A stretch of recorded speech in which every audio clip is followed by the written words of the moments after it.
Tan tan. তো guys, সবাই কেমন আছো? আশা করি তোমরা সবাই ভালোই আছো। তো এখানে হচ্ছে একটা ভান্ডার নিয়ে এসেছি, তো এটা এখন কালার করব। তো দেখি এখন কীভাবে কালার করা যায়। তো আমাদের এই বাজার থেকে এই ভান্ডারটা নিয়ে এসেছিলাম, এখন এটা পরিষ্কার করে কালার করব।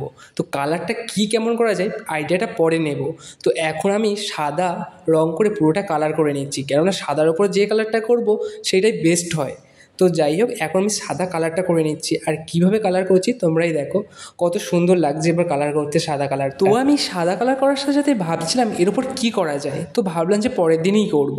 তো এইটা হচ্ছে একটা লক্ষ্মীর ভাণ্ডার, তো মাথায় এলো একটা লক্ষ্মী মায়ের মূর্তি এখানে আঁকতেই পারি আমি।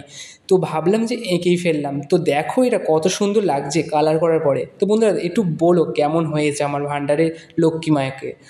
তো পাশে ভাবলাম একটু এখানে এটা ভাণ্ডার যেহেতু, সেই জন্য আমি এখানে একটু লিখে দিলাম অন্ন, আর নিচে একটু কালার করলাম, আর এর সময় লক্ষ্মী ঘরও বসে এটাও লিখে দিলাম। বেশ ভালো লাগছে, আর কিছু করলাম না। তো ভাণ্ডারটা আমাকে কেমন লাগছে একটু কমেন্টে জানিও। টাটা।